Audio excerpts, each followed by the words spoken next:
So I think this is a unique occasion for you. You got probably one of the best investor in the world, and probably one of the worst investors in the world at the same table. And it's gonna be interesting to see what's actually going on here. Cool. Neither of those things are true. So okay. Okay, cool. So, really quick about me. Did 2 companies. The first one, I usually don't talk about that because it was shit and we failed. The second one actually was quite good. We sold it to London, and then since that day I'm doing 2 things. Basically managing a small fund that is focused on North Africa, Middle East, and Western Balkans, not Slovenia or Croatia, just the not European Western Balkans. And it's going quite well, can't complain. No, actually I can't complain. And then I'm helping the ecosystem like Slovenia to get the actual recognition they deserve by connecting them with superheroes like Zach. And I think we're gonna spend the last 30 minutes blabbering about what is actually the scenario right now in the States and in Europe regarding the investments, and what a Slovenian founder can do to get the most of it. Agree? Yeah. Okay, cool. So Zach, can you tell us more about what's going on in the States? We've seen all crazy valuation over there. Yeah, so one of the interesting things that's happened is if you look back at sort of the way that venture investing works is you find a company and then you put in money and then 10 years later, sometimes less, you get the money back, hopefully, and you make a lot of money. And so the whole business of venture investing is built on expectations of where the future is going to be.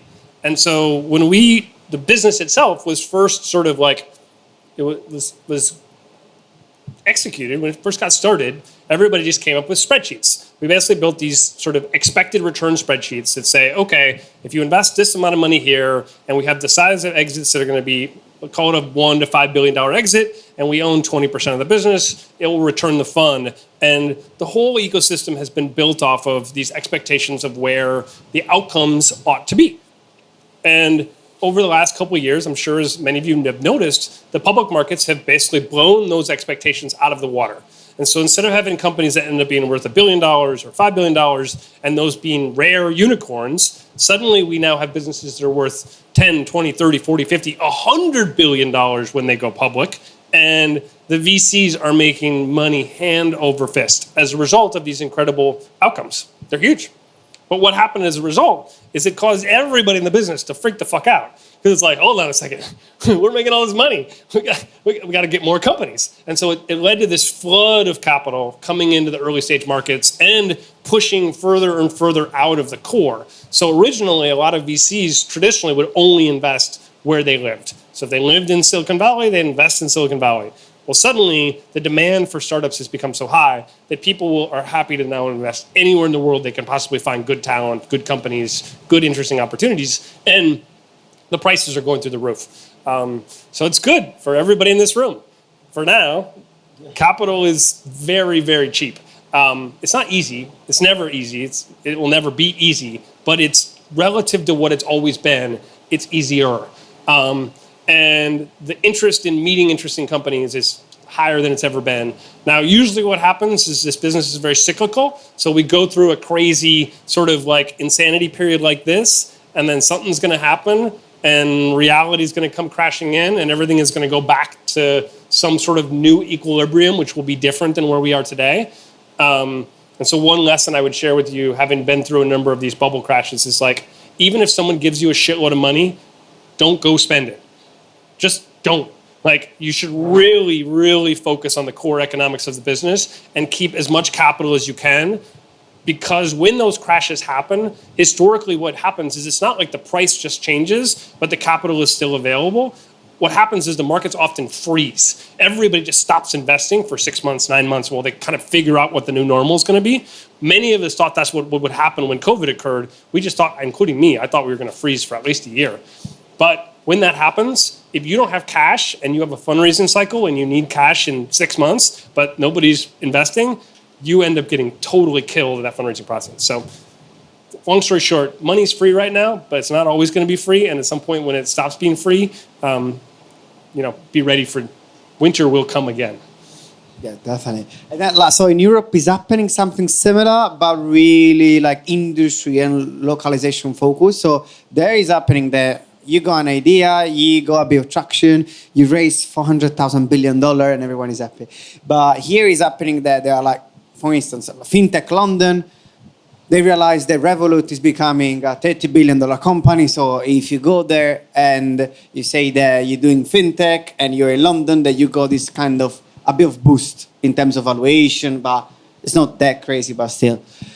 Regarding, like, you correct me if I'm wrong, okay, I did so.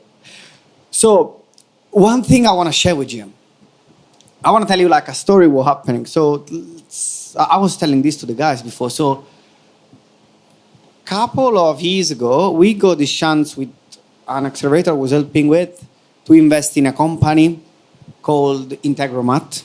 I don't know if you guys have heard of them, but basically is a tool for automation, okay? Those guys happened to grow super fast and sell the company like 6 months ago for 150 million.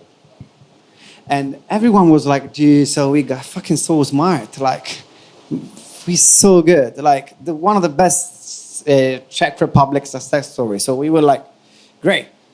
Then we say, so who did buy these guys?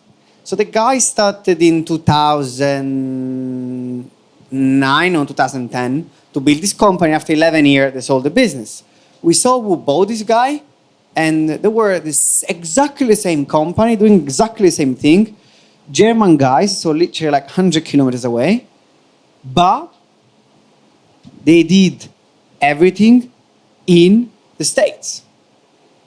So it's like me and Zach, we do the same thing. We do the same like pasta. And really good pasta. I do a really good pasta. He does a really good pasta, but he's doing it in the States. I'm doing it here.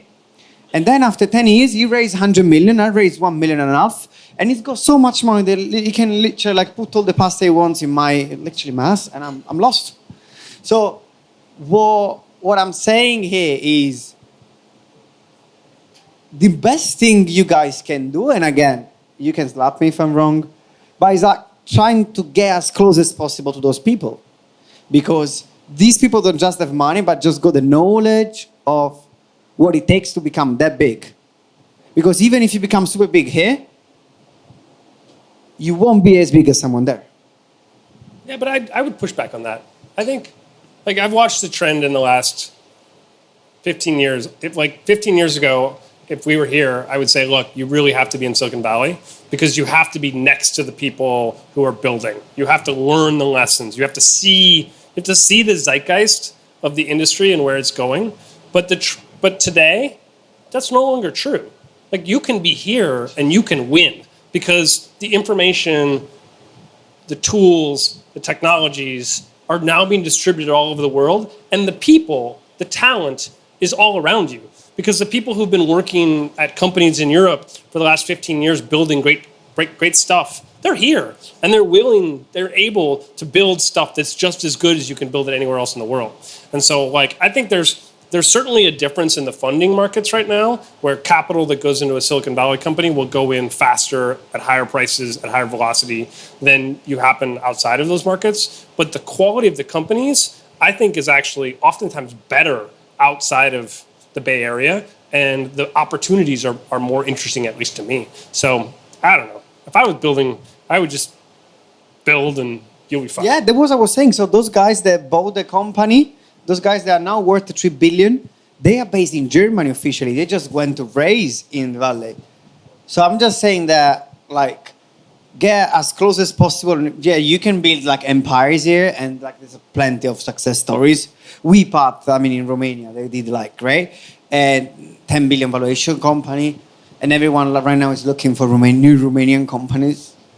But like if you really want to make a change, it's actually much easier to raise there and make a difference. To be honest, correct?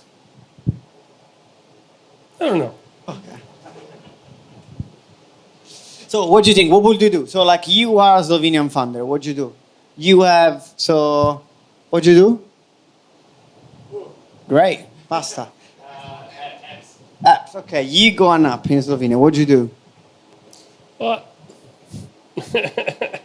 I mean, I think one of the things I see oftentimes is that the most interesting companies tend to be the companies where you find really significant differentiation and you violate the norms of what everyone thinks is possible.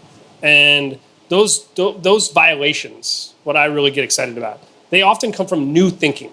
They come from basically looking at the world through eyes that are not part of the herd and thinking the herd thinks one thing and I think something different. And so I think one of the most interesting things about startup communities outside of the major hubs is the backgrounds you come from, the experience you have, the culture you have is so different that it's going to lead you to different answers. And that's what I get excited about, is finding differentiation more than anything else. And so like, for instance, I don't know what part of the app market you play in, but, I think that there's so much of sameness in those markets. Like you can go into any category and it's like so many companies that all look identical that I get most excited when I can find things that are new and different and like, oh, what the hell is that? That's weird. Like that's what gets me excited anyway. But. And like a question that I think gonna be really interesting for all of you. Let's suppose you start a new business with me. Whoa, really? And obviously it will be a pasta business. Of course, yeah. And we need to pitch. Oh, yes. And obviously you don't want me to pitch because for a lot of reasons. So you will need to pitch. Yeah, of course. So there's several things that as an investor I look for. I look for how big is the opportunity, how attractive is the market, if it's growing as not. If I got traction, if the technology is like protected, if the advancement is good enough to justify the investment, etc. So what are the three things in order you will focus on when pitching your company? Obviously, like we know it depends how our pasta company is doing, but in theory. Yeah. So I like to think about the three most important things for any company is, one, you have an idea. Everybody knows ideas are worthless. But validated ideas, in my opinion, are priceless. And so what do I mean by that? What I mean is that proving that it actually will work. So in the case of our pasta company here, how do we prove that our pasta company is going to work? Well, we have to figure out, like, one, you have to go out into the market and you have to put your product in the hands of people who to use it, or you have to put the idea in their heads and to see how they respond. So clearly we go to your grandma and we serve the pasta to your grandma just to see if it works, because she will clearly tell us if it's shit. Yeah. And then when we go to an investor, instead of basically walking in and being like, oh, our pasta's the best, we're like, no. How do we prove it to the investor? We go to his grandma, her grandma. We got to figure out how do you prove to the investor that your idea is actually valid. Now, obviously, this is kind of a tortured metaphor, but for every startup, I think oftentimes this is one of the biggest failures in the pitch, is they come in and they're like, hey, here's what we do, and it works, trust us. And I'm like, prove it. The proof is what oftentimes gets me excited and what most startup founders don't do well. They don't pitch the proof of their startup, because proof is everything. The second part is like, how the hell is this thing going to grow? And oftentimes they're like, oh, well, we're going to do these things. We're going to like do this and this and this. Prove it. So the problem with growth is that like you can talk about your ad strategy, but until you actually start executing against it, you don't really know if it's going to work or not. And so a lot of founders, they're like, well, we don't have any money. I'm like, that's bullshit. Like you can go run an ad on Google for like $100 and you can see what the click-through rate is and you can see what the conversion rate is, and at the end of that you can show me what that channel would look like. You can do the same thing on Facebook and you can look at the channel that you're executing against and pretty quickly figure out what those metrics are going to be. You don't need $1 million advertising budget to do that, but oftentimes I find that startup founders, they don't prove the execution that they're going to do in a way that basically makes it easy for me to be like, oh yeah, that's clearly going to work.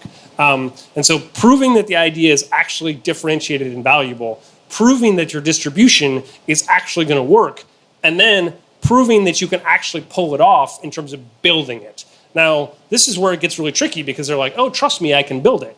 Well, I don't trust anybody. So you really need to be able to show me that you can get it done. Now, if I've known you for 10 years and like, I've known you for a while, so, I don't know, maybe, we'll see. But like, if I've known you for 10 years and I've seen you build a bunch of great apps, and I'm like, okay, this guy can build apps. Okay, I can believe that he's gonna pull it off. But if you're somebody that I don't know and you walk in the door, like proving things, I think is the most overlooked part of the pitch. Now, obviously there's a lot of pieces to a pitch, and like we could sit up here for hours and hours and talk about how to start a pitch.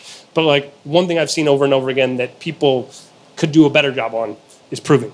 So we got to prove that our pasta is the best. Yeah, and also to validate this. So like I told you, like my first company that I usually don't talk about, but I'll do an exception. So we were really good in the first two steps. So we were like amazingly good in distributing and selling. And we were amazingly good in having clients say, yeah, we want this, we want it so bad. But then we literally couldn't build this. So the churn rate was like 90%. It means that you sell and 90% of the time they say, yeah, you know what, that's my money, okay, you take my money, but it's a bit share. So that's exactly the main, I was in sales, so I wasn't part of that. But yeah, that was the main differentiator. And also like one thing that I don't know if it's relevant to all of you, but what actually the investor look for is a big global market. So in your case, it's a kind of no-brainer because every company in the States has got already such a big market to justify an investment. Because if you talk about just if you talk about just the States, it's 360 million people. If you add the English-speaking people, we go about over 1 billion, etc. But like for someone here, Slovenia, Croatia, Western Balkans, you might come up with a great idea and say, look, we got this problem. Car rental here is shit because there's so many taxes. We're gonna do an app, and this app will sort this out. It might make sense. And it will definitely be good, but this is not an investable business simply because even if you nail the whole Slovenian market, it's not going to be enough to justify an investment because what Zach was saying before, and then you can slap me if I'm wrong, is like what you're really looking at is 100 companies. You can literally like go with 99 failure, assume the one that wins more than everyone else put together. Assume the only IPO you got is like paying back everyone else. So if you don't have the potential to be this IPO, you're simply not interesting. What do you think? Yeah, I don't know if that's true either. Why? Like, I think what's interesting now is that like the world has become flat and every market has become available to you here, which used to be really hard, but like it's getting easier and easier to go attack other markets. And so I think oftentimes one of the biggest mistakes is that people they just sort of get excited grass is greener at the big American market when folks who come from smaller markets and they've learned how to win in smaller markets and they've learned and they've understood how to attack the idiosyncrasies in those smaller markets oftentimes would be better positioned to go build their business by attacking small markets. So for instance, like with both Uber and Lyft, like was a good example of this. They went after big markets, and they basically went and they just fought against each other, and they beat each other's head in the biggest markets. And some of the most successful entrepreneurs in car sharing went to smaller markets, went first, attacked those markets successfully, built up market share in places that were too small to be paid any attention to by LinkedIn or by Uber and Lyft. And they ended up at the end of the game basically being in a much stronger position. And so I think there's like, as an entrepreneur, you can being strategic about where you play and being strategic about what you do really comes down to your differentiation, your competitive advantage, and how you basically position yourself against your competitive set. And sometimes big markets are good, and sometimes small markets are good. So like I'm just saying like I'm not talking about markets, I'm talking about opportunity. So it's like, so I invest in basically a company that's doing a DoorDash copycat in Cairo, okay? How big is it? Really small, but like they're gonna start from Cairo, they're gonna go to Kenya, they're gonna go to Nigeria, and they're gonna be big eventually. Why? Because DoorDash is not going there. So the model is validated, they can hire a guy from DoorDash to basically teach them all the nitty-gritty and become big. But like, for instance, if in Slovenia there's no Uber and you're gonna create a company that's go as a main purpose to basically bring a copycat of Uber just in Slovenia, this is not interesting, at least to me. Do you get what I mean? Yeah, so because the opportunity is small. But if you say, I'm gonna start from Slovenia and going everywhere else, you can see we just argue all the time. yeah. Did you want us to do questions? Yeah, but then I told you, one is the worst, one is the best. So Yeah. if we were to say the same thing, there's something wrong. We all know that's not true. Yeah, do we want to move to questions? It's got to be one. Okay, there we go. There we go. Now we got something. Much better. Hi, Luca. Coming from a bit of a deep tech field, this proving it resonates well with me. I know it, especially in B2C markets. How did the guys with the self-automation before self-driving automation was a thing? How did they prove it to you, for example? Yeah. So one of the secrets that the Cruise guys figured out, which is most interesting, is self-driving cars had been largely an endeavor of sort of big teams at universities and some folks over at Google and some folks at big, boring companies like GM. The smartest people in the world had built a level of quality of self-driving, largely DARPA Grand Challenge was sort of where everyone went and competed with their self-driving cars, but it was measurable. You could take your self-driving car and someone else would bring their self-driving car and they would all race each other and you could see which one did best. And so there was a level of success that was assumed to be the state of the art in the self-driving car community.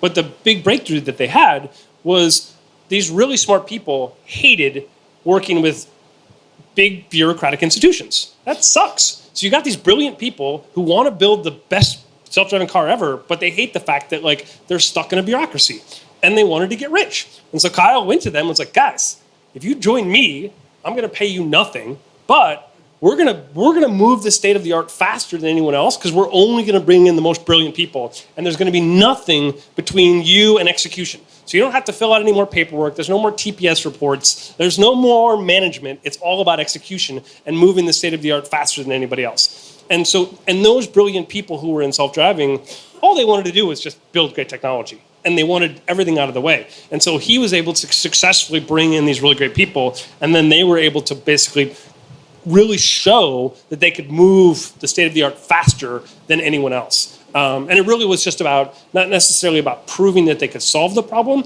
it was proving that the pace that they could execute at was going to be faster. Oh, thank you. Was going to be faster than anyone else could be. And that really, like you saw the same thing at SpaceX. Like SpaceX is exactly what Elon did. He went to all the smartest space engineers who'd been stuck in big government contractors and was like, guys, you come with me, your life's gonna be miserable, but we're gonna launch rockets and we're gonna do it fast and there's gonna be no bullshit. And it's proven to be a very successful outcome. So for anything, I'm not a deep tech expert by any stretch, but for anything that's something like that, that's the way I like to think about a great strategy. Hey, Zach, at the beginning of your speech or talk, to be anyway, you really emphasized the like emerging trends and really being like, it's really great to be there right into the top, and then kind of instead of fighting your competition, just taking the ground that's expanding. And what I wonder is, how do you look for these kind of trends, and what are the trends that you're seeing today that you feel are emerging and are going to be really big in the future? Yeah. So the way I think about trends is, so think about the world in 20 years. So in 20 years, we'll have self-driving cars, so there'll be no more, we will never have a car anymore. We will have people in space, because if you look at the arc of sort of rocket sort of development and costs, like that's clearly coming down really rapidly. We'll have global telecommunications, we'll have computers that are hella fast. Like you can go down the list, right? You can just like take all your favorite science fiction ideas and put them on a list and be like, okay, like this is what the world's gonna look like in 20 years. I think there's no question about that. And then you can look at where we are today. These are your trends. Now the question is like, where are we on the trend? And like, that's where it gets more challenging because you don't really know. And there's like a lot of things in the middle. And so that's where I go to that second part of the way I like to think about it, which is I like to be far enough into the crazy part of the trend where nobody really knows how it's all going to play out. And I like to avoid basically playing. You think about it like Bayesian statistics. In Bayesian statistics, you have your probability of the event occurring and you have your base set. I like to play in things where there's no base set, where there literally nobody really knows. And it's just like, it's very unclear. And then it gets complicated. But then I like to look for basically the crystallization of a value articulation in this crazy new world that's clean and clear, that can create initial traction to like carry you into the trend. I know that wasn't a good answer because I don't really know how to articulate this yet. It's like it's kind of just this weird mesh in my head, but that's how I think about it. Are there any more questions?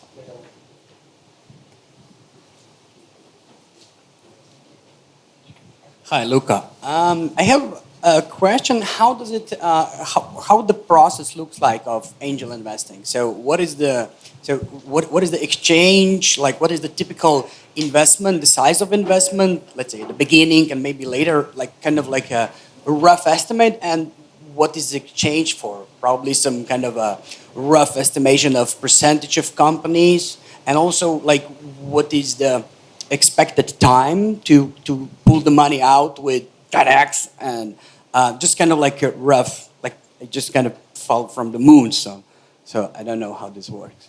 Yeah. So every year I look at thousands of companies. I talk to hundreds of them. I invest in 5 or 6 new ones, maybe. That's sort of my filter. And in that process, I try to find ones that meet what I talk about, which is new, interesting, that I'm smart in. So like if it's a deep tech biotech company, I'm like, I don't know anything about that. If it's a consumer company, I'm like, I don't know anything about that. Like there's a lot of stuff I don't know about. I'm kind of dumb. But there's a few things I know about, so I kind of stay in my area that I like to play in. Usually a round will come together. If it's based in Silicon Valley in the beginning, maybe they raise $500,000, $1 million. And usually they buy, depending on how hot the deal is, that $1 million that's being invested could buy anywhere from 20% of the business to 5% of the business, give or take. And sometimes it's done as a note, sometimes it's done as equity. And then you're just along for the ride. Like once you invest in one of these businesses, you're like, you put that money down and kiss it goodbye. And you hope it comes back. You don't know. And, the performance of what I've been doing has been great. So we've been, I've invested about $55 million so far. We've already given back $35 million over the last, so in 5 years, kind of every year I've invested. So it's almost backloaded, but of the 55, we've given back 35 in return so far. And, on paper, we've got about 45% IRR. So every year it goes up a lot. In theory, on paper, but you don't know because like it's as an asset class, there's a lot of uncertainty. I had a friend, Oren, he invested $5,000 in Uber, and he made $25 million from it. So, what's the right strategy when you bet $5,000 and you make $25 million? The right strategy is just invest in fucking everything because you never know. And so, like, there's a lot of interesting components to this business which are very unclear. But it's roughly. About the question, so here, the problem is like regarding the angel investment process here. In Silicon Valley, everyone knows what an angel investor is, and everyone knows what an angel investor will actually do. Here, there's a lot of uncertainty, so it's like your filter should be usually the filters are much higher, so you get approached by tons of people that just like go random ideas. That's just my experience, at least. But obviously, like you need to filter them out, see the thousands and thousands of decks, and then you pick the one that you like the most. And usually, like Zach said, when it's really early stage, you do want to bet on the founder because, especially like in my case, I'm really industry agnostic because my mandate basically need to invest in a lot of different industries. I don't know anything about any industry. So it's like if a guy came back to me and say, hey, I've got this amazing idea. I want to create this SaaS for, this SaaS for app. Okay, I've never been in the app business. Actually, I did, but like if I create a SaaS for like water treatment, I never been there. So how do I decide if it's worth or not? I actually look at the founders. It seems legit. He gets some extra point. But then again, it's a lot, to be honest, it's a lot of, the majority of the time, I have like 10 founders, I invest in 10 of them, and I think, okay, number 1, number 2, number 3, gonna do good. The rest, I don't know if they're gonna make it. And then number 1, number 2, number 3, they fail like straight away, and maybe the number 10 that I thought it was like not really good, it just like explode. And you think, wow, I'm really stupid. I'm just being lucky. And I take it.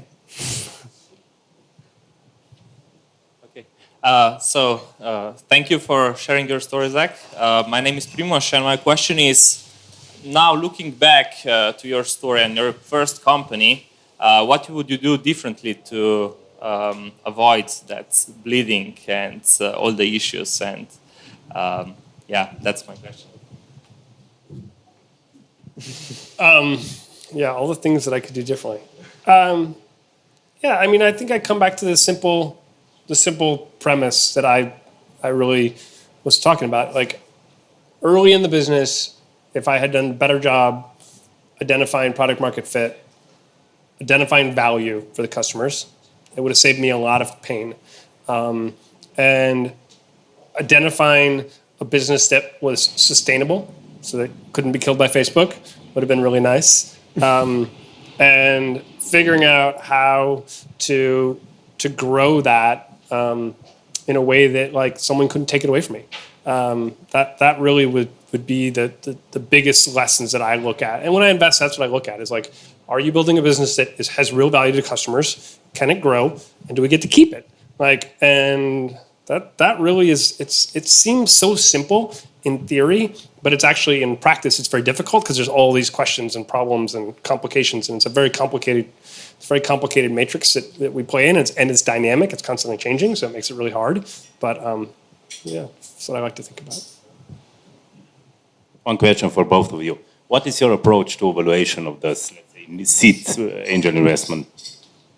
Sorry, say again? Approach to evaluation of the companies. Do we want me to be completely honest? I just follow. So it's like if I see a specific valuation, because if you think about it, like from a perspective, 80% of the startups in the 10 years perspective, they don't actually yield amazing results. One of them, we probably outperform everyone else. So if you invest at 5, 6, 10 million rather than 11, 12, 13, it's not going to make a massive difference. The only make difference is this guy gonna explode. So I'll give you a cool story about Uber. So everyone knows that basically, that like Travis Kalanick went to Mark Cuban and say, hey, dude, I'm raising my round. It's gonna be 10 million round. And Mark say, I don't invest in a more than 3 million round. So you are absolutely crazy. And so Travis Kalanick just went away. Mark Cuban lost on Uber. But if you think on a perspective, even if you would invest $100 million valuation, it's still going to make a lot of money. So the main thing, to be honest, like I've got people that do due diligence much better than my team, and we just follow them. Yeah, so right now, the way I like to think about it is there's sort of, at every stage, there's sort of a prevailing price for like what a good company at that stage would look like. So like right now through YC, if a company has gone through YC and has traction and has some revenue, like it's not unusual to see a valuation of, call it $15 to $20 million. And that's Y Combinator. So there's strengths and weaknesses to Y Combinator, but that's sort of like that would be a general sort of like well-established company. And then we just waterfall down. So if it's some random founder and they don't have a lot of traction and it's relatively early, price is going to come down. If it's outside of the main markets where competition is lower, price is going to come down. And if it's, going down the list. And the biggest driver though, generally to price is competition.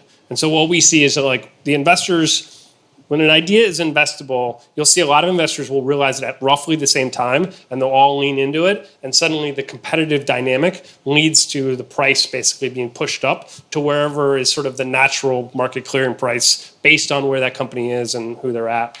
but it's an art, not a science, because at the end of the day, you're investing at price A, which in 10 years, one out of X number of companies is going to be worth how many billions of dollars? Like, how do you do that math? I don't know how to do that. Nobody knows how to do it because no one knows what that's going to look like. And so it is very much a guessing game. But it usually works. Like, very rarely do we have situations. Well, every now and then a founder will come along and they'll have a crazy idea on their price. Or sometimes they'll sell too cheap. But usually it ends up reaching a market clearing price where I'm comfortable, they're comfortable, and it clears and everybody's happy. Yeah, also do you want to tell the story like you told me last time about this round that basically jumped from 20 to 80 million like in a couple of weeks? Yeah, so there's interesting stories. So the company in South America that I invested in December, we invested in them. It was a $7 million valuation, seed funded, early stage. Founder's great. Seems exciting. And then literally like 2 months later, big shot VC in New York discovers them, comes in, invests at a $30 million valuation. 2 months later, big shot VC in Silicon Valley discovers them, and the trend that they're playing has been growing really rapidly. Invests in them at an $80 million valuation. Nothing has changed about the business from December until April. It's literally gone up 10x in value. What's the right price? Nobody knows, right? If it's a $30 billion business, we all got it cheap. If it ends up being a zero, then it's a miss. And so it's like, no one knows how this business is going to play out 10 years from now. Yeah, and then like the funny thing is that in this case you basically got 10x on like in 6 months, 4 months, but it still doesn't know. Smart I am. Yeah. Brilliant. Yeah, that's the thing. Dumb luck. Like, It's just a dumb luck. yeah. It's like it got 10x in theory. It's like that's the best move ever, but you never know it's gonna work out or not.